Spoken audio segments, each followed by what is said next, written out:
What do you think he would have done? I think what would he have done? Seriously, what do you think he would have done? Just think his profile. I certainly think right now he would have put the clamps down on more people coming would in. He have except sent, in exceptional circumstances. Would he have sent anybody back from the 7% that came here? How would he have treated some of the criminals? How would he have treated some of the some of the stuff that's going on? So I would say he certainly wouldn't have just picked out the Muslim community. We have a lot of different communities. Like I said, the grooming gang scandal in America was very high profile and attracted a lot of heat, obviously. But we have a lot of different religions, nationalities living in the UK. I don't think he would have singled out Muslims.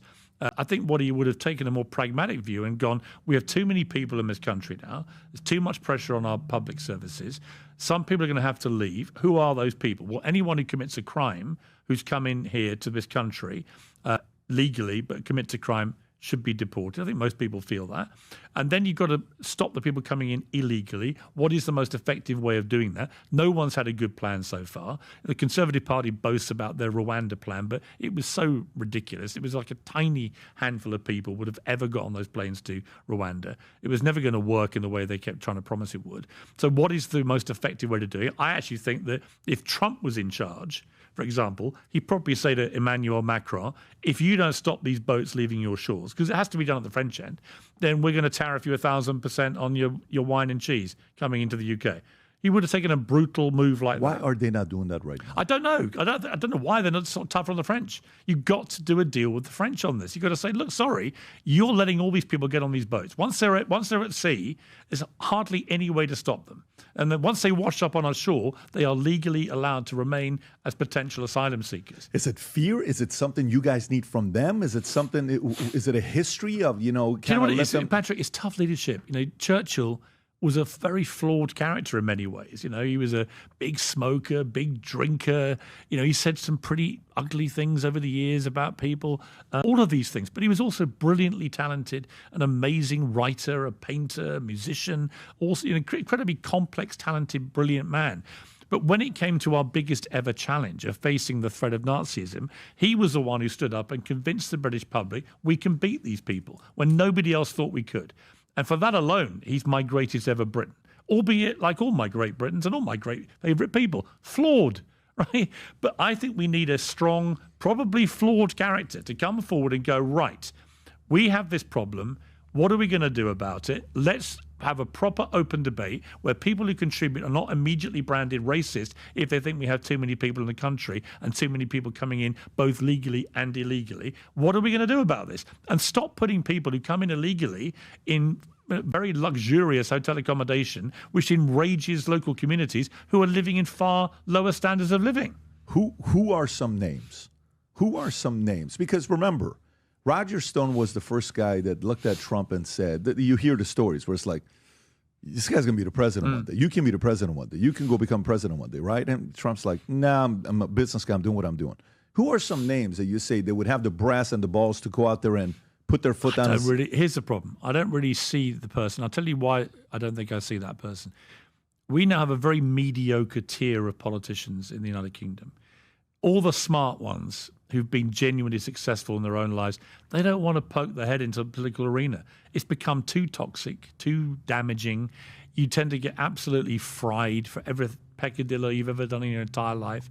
Nobody who's got probably the smarts and has been a success themselves wants to do it. So you're left with a mediocre, it's like being in any company and suddenly a sort of lower ranking, lower middle management team suddenly run the company. Well, there's a reason they're lower ranking middle managers in most cases. They're not as capable as the ones actually running the company. I feel like that about a political class in the UK. Yeah. They're just across all the parties, there is a paucity of people that I think have the drive and the smarts to do this. Nigel Farage's Reform Party are getting a lot of traction, I think, by default because the others are so useless. But even he, when I listen to his economic policies, they don't make any sense, right? He's basically a bit of a one-trick pony. He's strong on immigration, albeit I'm not entirely sure he's got the answers. But I hear him on the economy. I think you could be left-wing. So this is a problem. We've got to get back to attracting the best of the best to want to come in to run the country. Would you be okay with a Muslim prime minister of the UK?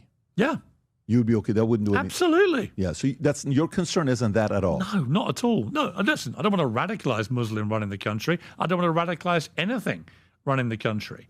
There's a lot of radicalized elements of all religions, of all nationalities. I don't like anyone who's radicalized. It's dangerous for any country to have people at the helm who are radicalized. Do I think we have a particular problem in the UK with radicalized Muslims? I'm not convinced by that. I think there are radicalized Muslims, and clearly the Muslim population is rising exponentially fast compared to other populations. So we are going to have to look at this and say, well, what do we do about this going forward in a way that you don't look like you're just picking on people because of their Muslim faith? I respect the tolerance that you have of what could happen to Brit long term, because I think sometimes when you're in it and it's gradual, like the whole thing about you put a frog in a boiling water and you boil it slowly, and then boom, he's dead. It's too late, right? I think sometimes when people are in it, they're like, yeah, well, it's okay with this, it's okay with that, it's okay with this. I think UK is flirting with being tolerant, and it'd be interesting to see who would rise up and want to do something about it. Well, look, I go to a lot of Muslim countries. I've been in Saudi Arabia. I've been in To me, Qatar. the biggest thing is the extremists. It's not a... No, exactly. Here's my point, though. But also, they have zero tolerance of people wanting to operate under their own laws when they go to those countries. For example, so the whole debate about Sharia law and so on, I can understand why a lot of Brits get exercised about that, because if I went to Saudi Arabia or Qatar or somewhere and decided I would ignore the country's laws and operate under my own laws while I was there, you wouldn't get away with it for very long. So why would you be okay with that? Why would you be okay with that? Well, I wouldn't.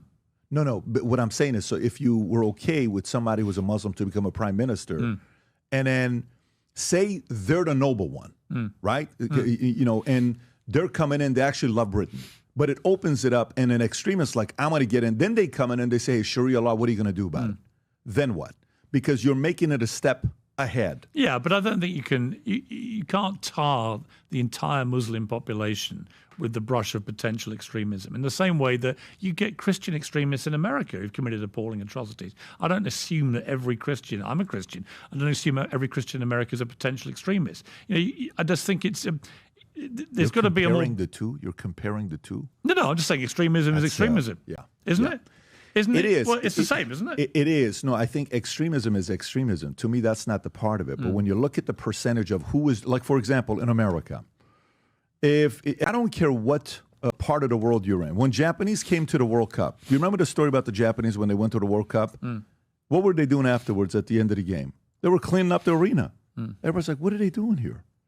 That's what we do in Japan. So would I want 1,000 Japanese neighbors? Yes. Would I want 10,000 Japanese neighbors?